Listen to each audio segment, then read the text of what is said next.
మే 6వ తారీఖు కేసీఆర్ భారీ బహిరంగ సభ రైతు బంధును ఉద్దేశించి రైతుల సమస్యలపైన కాంగ్రెస్ ప్రభుత్వాన్ని ఉద్దేశించి మాట్లాడితే 2028లో కాంగ్రెస్ ప్రభుత్వం ఖతం అవడం పక్క. దాంట్లో వేరే ఆప్షన్ లేదు ఈ ఒక్క సభతోటి. ఎందుకంటే కేసీఆర్ కేవలం రైతు భరోసా సభ ఒకటే కాదు, ఇంకా చాలా సభలు పెడుతున్నాడు. మహిళలకు 2500 ఇస్తా అన్నారు, మహిళలకు తులం బంగారం అన్నారు, స్కూటీలు అన్నారు, కళ్యాణ లక్ష్మి అన్నారు, సైకిళ్ళు అన్నారు, షాదీ ముబారక్ అన్నారు, మహిళలను కోటీశ్వర్లను చేస్తా అని చెప్పిరు, మహిళలకు బస్సులు ఇస్తా అన్నారు, పెట్రోల్ బంకులు ఇస్తా అని చెప్పిరు. ఇట్లా మాట్లాడుకుంటూ పోతే రకరకాల అంశాలు జరిగినాయి.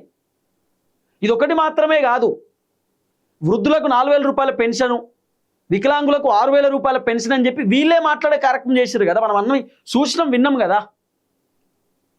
ఆ తర్వాత నిరుద్యోగులకు 2 లక్షల ఉద్యోగాలు ఇస్తాం, నిరుద్యోగులకు నిరుద్యోగ భృతి ఇస్తాం, విద్యా భరోసా కార్డు ఇస్తాం, అవసరం అనుకుంటే నిరుద్యోగులు ఏమైనా హోటల్ పెట్టుకోవాలంటే ఇంకేదైనా బిజినెస్ చేసుకోవాలంటే మేము డబ్బులు ఇస్తాం, 2 లక్షలు ఇస్తాం, 3 లక్షలు ఇస్తామని ఇదే ప్రభుత్వం కదా చెప్పింది కాంగ్రెస్ ప్రభుత్వం.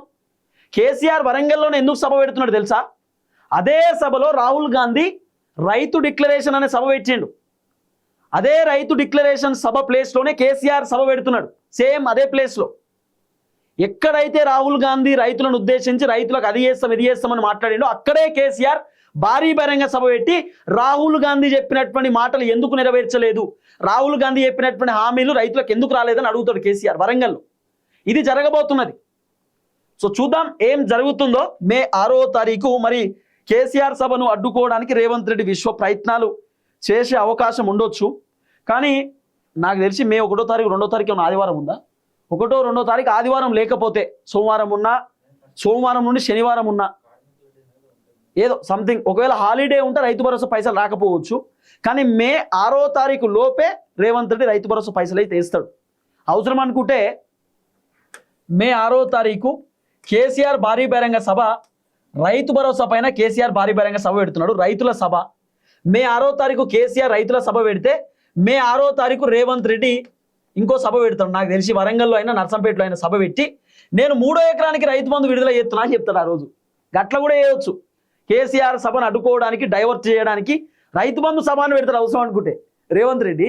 రైతు బంధు సభ లేకపోతే రైతుల కోసం కేసీఆర్ సభ పెడుతున్నాడు కాబట్టి రేవంత్ రెడ్డి అవసరం రైతులకు ఉద్దేశించి ఇంకేదైనా పెడతాడు. రైతులకు సబ్సిడీ ఇస్తాం, రైతులకు బెనిఫిట్స్ ఇస్తాం, ఏదో ఒక డ్రామాను అల్లే కార్యక్రమం చేస్తాడు రేవంత్ రెడ్డి కేసీఆర్ సభను అడ్డుకోవడానికి.